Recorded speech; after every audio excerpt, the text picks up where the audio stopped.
UltramapGlobal right now, there are 30 or 40 people across the world, Yeah. several different locations, but you all seem to be pretty passionate about the one same thing that the company is focused on, and that's the reduction of cable strikes to zero, which is quite something.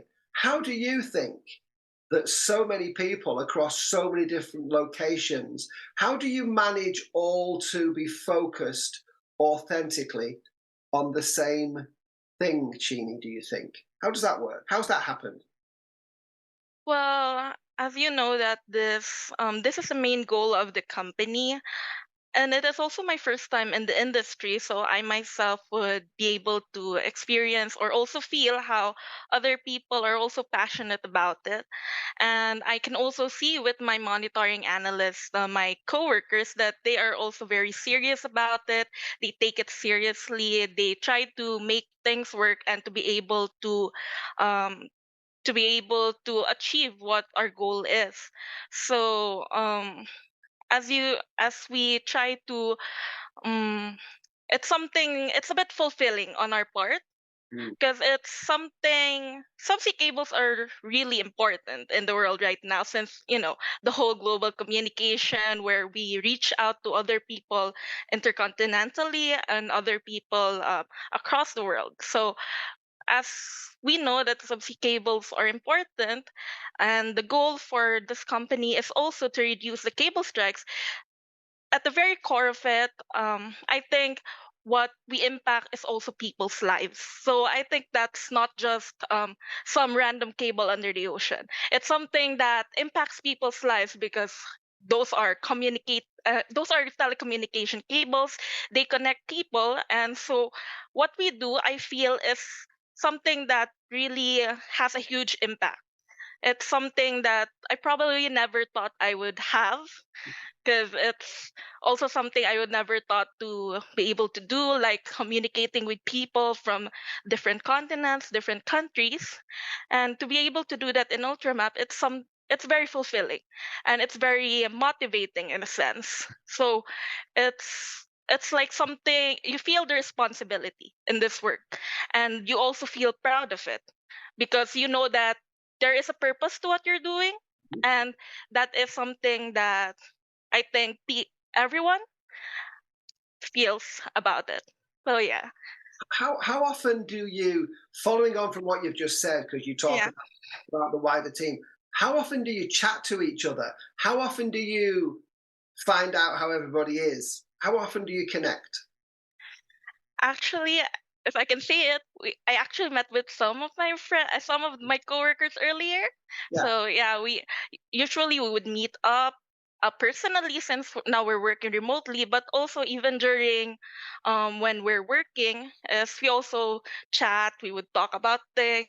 Mm. And sometimes casually, even if we're not working, we will say, what happened to this cable, what happened to this vessel, even though we're not on duty at that time. So like, it's something that we pay attention to, and it's not just something like I time in, I am time out, something like that. So yeah, we talk a lot. We would chat, we would go from Messenger to WhatsApp. So we would chat about other things, but we would also chat about work, and then we go back and then we continue working. So it's like we're in constant communication. So yeah, we would most of the time, I think, is we're constantly communicating. So I hope you're not talking about work all the time. That'd be terrible. Just a little. Of course not. But so you'll learn from each other. So something that in your world, near misses with potential cable strikes, are you learning all the time from what's happening on the front line? Does that happen? Yes, of course, especially in my end, since I'm starting and still starting. So as compared to when I started, I definitely learned more. I would be more sharp in making decision makings, and there would be sometimes there would be a specific situation, and I would just chat them like, what happened here, what should we have done, what could we do, and then they would tell me, and then I'll take it in and I say, okay, I'll do it next time. So that kind of thing. And then the protocols are changing, and then so we also see from our end, maybe it's better to do this, and we ourselves would be able to suggest more things for a more efficient way of monitoring. So in that way, yes, we also improve with each other. And you've been with Ultramap Global for around about 1 year. That's right, isn't it? Yes. Okay. Yep. One Who year. who helped you most in the early days? How was it in the first few months when you were learning things? How did that work? Well, for the first, I guess, 6 months, I was in a training status. So someone would be monitoring the same area as me. And Mm. then at the start, obviously, I would be familiarizing myself with all these things.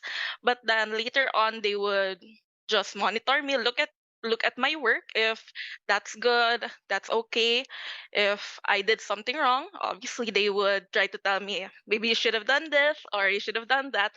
But then it was a very good progression. Like maybe after 3 months, they said, I think I learned pretty well. So after 3 months, maybe they would let me try other shifts, or like they wouldn't be really paying attention to my con, or more of they wouldn't um look at each of my actions, like they can trust me a bit. And then now it's like we can already exchange ideas, we can talk about stuff, I can also give an opinion, and then they would be able to explain to me, or I could also contribute.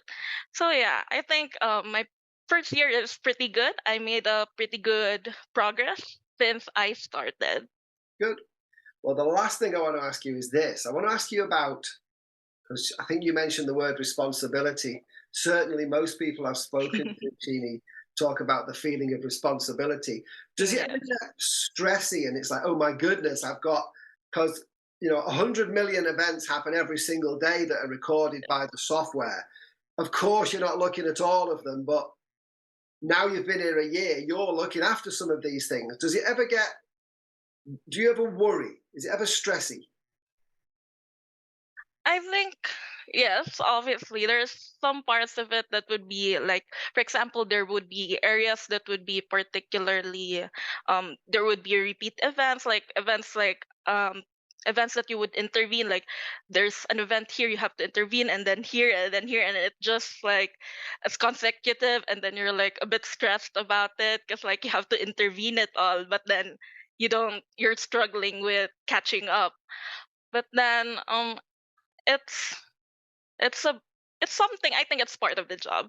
It's something we develop skills to cope with. Yeah. So it's something that I think I can also manage to do. So it comes with the job. So it's not that stressful, I believe. It's interesting. So you're actually, as you, Chini, are you sometimes communicating directly with other humans on their boats, etc.? Are you dealing directly with other people? I know you're in front of your screen a lot of the time at work, of course, but are there times you're actually communicating with people?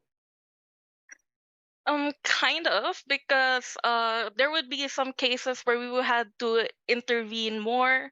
Like the most basic one is the one where we send out the message, the insert emergency message, but that kind of communication, we don't really receive a response, so you can't really feel that you're communicating with another human being. But then we have to further intervene when we feel that the risk is high. So there would be emails, but then emails is kind of also a bit impersonal still. So there's a part where we also make calls, and I think the calls, although it doesn't really happen that frequently, at least for me, but then that's where you would really feel that you're talking to people, you're communicating with them, like you see that there is this risk, and then you would know that those people, they're also doing their job, and then you're like trying to help them like avoid this risk, because that in itself is, I think, part of the like work. Like they themselves are also at risk when they're close to cables. So I think we communicate with them through that. But most of the time it would be through the screen. Really, it's just I mostly through understand. screens. Yeah, I understand. The reason I ask is because, and I misunderstood this. I have to admit, a few years ago, I assumed that you guys were kind of policing, but Yeah, you're not policing. It's kind of helping, isn't it? Because people, as you've quite rightly said there, they're just doing their jobs, be it yeah. fishing or whatever, and your job is to protect the cable. So you have to work together to help each other. It would seem to me you're not there to tell people off. Yes, that's true. It's because on their part also, if they damage the cables, there it will also be a liability on their part. So it will be better if like we're safe, the cable's safe, and they're also safe doing whatever their job is, be it fishing or just cargos and tankers like that. It's like, we're all good. Good on my end and on your end. But if you're working for Ultramap Global, top of the list is you've got to be a nice person. Yeah, you have to be. You have to be patient and, just understand that, we're all people and we're just doing our jobs. Okay, well, thanks a million. Thanks for chatting to me today. Thank you too. I hope you have a great day again. You too. Thank you. Thank you.